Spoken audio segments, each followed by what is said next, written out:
Richard Dawkins has said that Darwinian evolution has made it possible to be an intellectually fulfilled atheist. So he really does think that Darwinian evolution is the answer to theism. Yeah, he does seem to think that, although he himself admits that Darwinian evolution doesn't do anything to explain away the fine-tuning. He thinks that that has yet to be explained, that there really is no good explanation for that.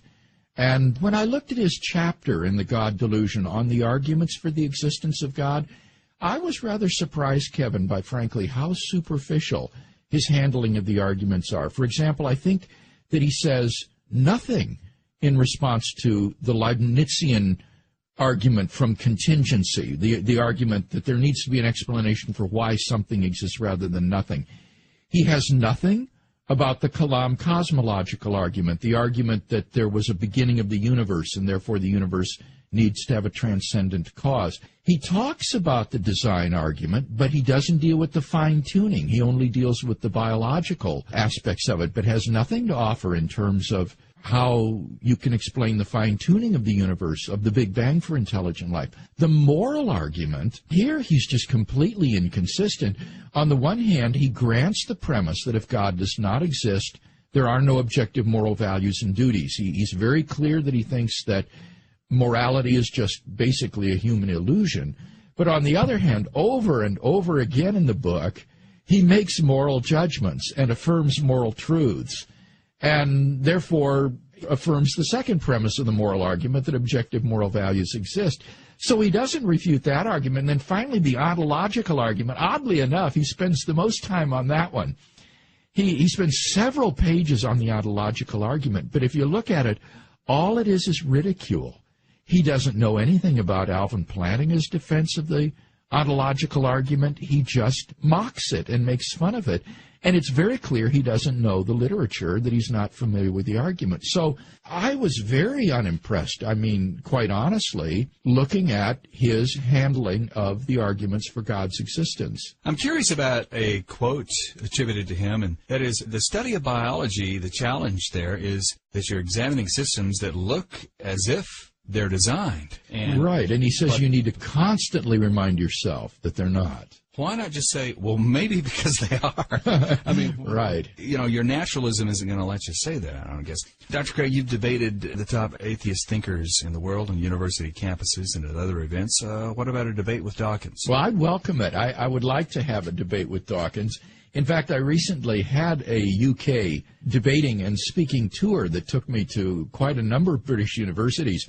It was set up by InterVarsity Christian Fellowship in the UK. And the board of directors chairman, Peter May of InterVarsity, wrote a very nice letter to Richard Dawkins at Oxford, in which he explained that William Lane Craig was coming to Great Britain on a university speaking tour, that I was a philosopher interested in philosophy of science, and wanted to know if he would be interested in participating in a debate with me on the existence of God. So it wasn't about creation evolution. I wasn't presented as a religious person or theologian, but as a philosopher of science. And the letter that Dawkins sent back to Peter May said, I don't know who William Lane Craig is, and if I were to debate a religious person, he would have to be at least a bishop.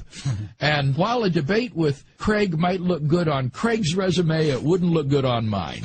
And therefore he declined to engage. And so I didn't have the chance to debate with Dawkins. Daniel Dennett is another author. He's got a best-selling book called Breaking the Spell. Yes. Implications there of religion. What is his take? Well, again, Dennett is an interesting character. I was just at a conference with him in New Orleans a couple of months ago on atheism and theism, and he was debating Alistair McGrath on this topic. And then several of us were invited to give comments on the whole debate. I was one of them. Keith Parsons was another. And I decided I would look at Dennett's response to the typical arguments for the existence of God, since he doesn't think there are any good reasons. And again, Kevin, I was shocked. This man is an eminent philosopher at Tufts University. This is not some popularizer.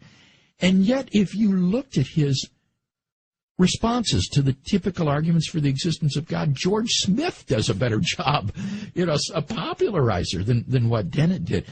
For example, his response to the Kalam cosmological argument, which says that whatever begins to exist has a cause, the universe began to exist, therefore the universe has a cause. He agrees with the first premise, that anything that begins to exist must have a cause that brings it into being. He agrees with the second premise. He thinks the universe began to exist and that the Big Bang gives good evidence of that. So, he agrees with the conclusion, the universe has a cause. But, here's his answer to the argument. Yeah, the universe has a cause. The universe caused itself. The universe brought itself into being. He says it's the ultimate bootstrapping trick. The universe, pulled itself up by its own bootstraps. It brought itself into existence. And I pointed out to him, in order for the universe to bring itself into existence, it would have to exist before it existed. Yeah. Otherwise, it's not self-caused. It would be uncaused. It would come out of nothing. So his view would be that the universe had to exist before it existed, which is a self-contradiction. Yeah. It's logically incoherent.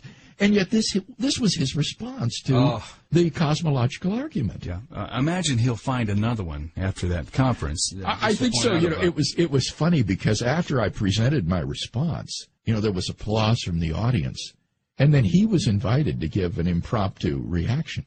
And he walked up to the podium and he just stood there looking out at the audience for a minute or a moment in silence. And then he said, "That was a virtuoso performance." A good compliment. And basically had nothing more to say. What his answer was, well, he said, I guess what this shows is that when you have plausible premises leading to an implausible conclusion, then I guess you've got to go back and deny one of those plausible premises after all. And that was his response. He seems to kind of lean on psychology a little bit and evolution, Darwinian evolution, as an explanation for how religion evolved. And I'm not totally familiar with the argument there. You may be. Well, he's a Richard Dawkins fan in that he thinks there are these things called memes, which are kind of like cultural, not institutions, or cultural factors or features that get spread by reproducing themselves, they're almost like genes biologically, except they're cultural. They're called memes. They're like cultural genes, and religion would be one of these. Well, in the Q&A, what I pointed out to him, I said, if that's true, and he thinks that everything we think is like that, all of our ideas are like that. I said, if that's true, that would apply to your own ideas as well. Really, what you've been sharing with us here, this idea of these memes, this is just sort of like a contagion that you've caught from Richard Dawkins, and you're just sharing with us this intellectual disease that you've contracted. My view on memes is caused by memes. Right, and so it was really a self-defeating position if taken seriously. And again, he really didn't have any good answer to this self-refuting position he was in. It's like the man who saws off the branch that he's seated on. The prominent atheist philosopher Daniel Dennett denies that it has any theological importance. Dennett agrees that the universe has a cause, but he thinks that the cause of the universe is itself. Yes, he's serious. He thinks that in the ultimate bootstrapping trick, those are his words, the universe created itself. Now, somebody needs to say that the emperor is wearing no clothes. Dennett's view is patent nonsense. Notice, he's not saying that the universe is self-caused in the sense that it is eternal and beginningless. No. He's saying that at some point in the finite past, the universe brought itself into existence. But this is clearly impossible, for in order to create itself, the universe would have to already exist. It would have to exist before it existed, which is a self-contradiction. So that Dennett's view is patent nonsense. It is logically incoherent. The cause of the universe must therefore be a transcendent cause beyond the universe. This cause must itself be uncaused, because we've seen there cannot be an infinite regress of causes. It is therefore the first uncaused cause. What properties, then, must this first uncaused cause of the universe possess? First, it must transcend space and time, because it created space and time.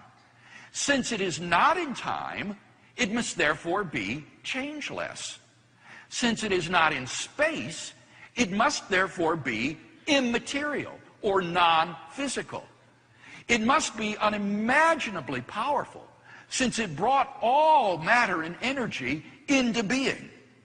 Finally, this first uncaused cause plausibly must be a personal being. As Al-Ghazali argued, this is the only way to explain how a timeless cause can give rise to a temporal effect with a beginning, like the universe. Here's the problem. If a cause is sufficient to produce its effect, then if the cause is there, the effect must be there as well. For example, the cause of water's freezing is the temperatures being below 0 degrees centigrade.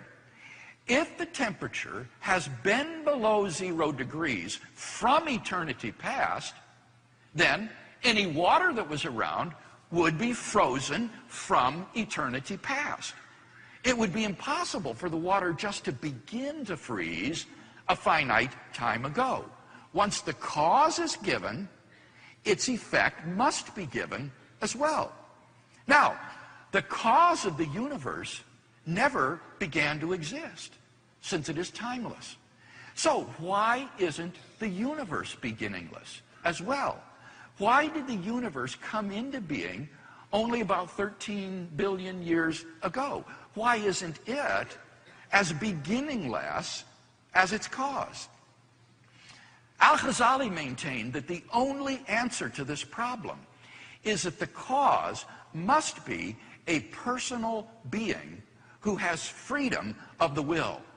His creating the universe is a free act of the will, independent of any prior conditions. And thus his creating of the universe can be something spontaneous and new. So the effect can exist, or pardon me, the cause can exist eternally, but a finite time ago freely will to create a new effect and bring the universe into being. And thus we are brought not merely to a transcendent cause of the universe, but to its personal creator. Al-Ghazali's argument thus gives us, I think, good grounds for believing in the existence of a beginningless, uncaused, timeless, spaceless, changeless, immaterial, enormously powerful, personal creator of the universe. For example, I think that he says nothing in response to the Leibnizian argument from contingency, the argument that there needs to be an explanation for why something exists rather than nothing.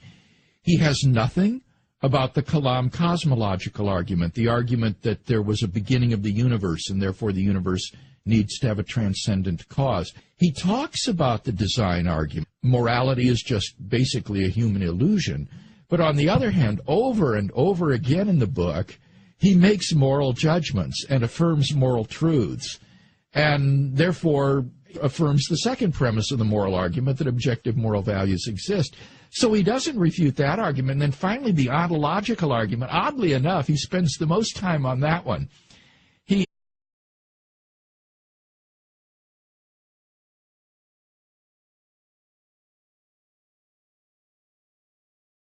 Richard Dawkins has said that Darwinian evolution has made it possible to be an intellectually fulfilled atheist. So he really does think that Darwinian evolution is the answer to theism. Yeah, he does seem it, but he doesn't deal with the fine-tuning. He only deals with the biological aspects of it, but has nothing to offer in terms of how you can explain the fine-tuning of the universe, of the Big Bang for intelligent life. The moral argument, here he's just completely inconsistent.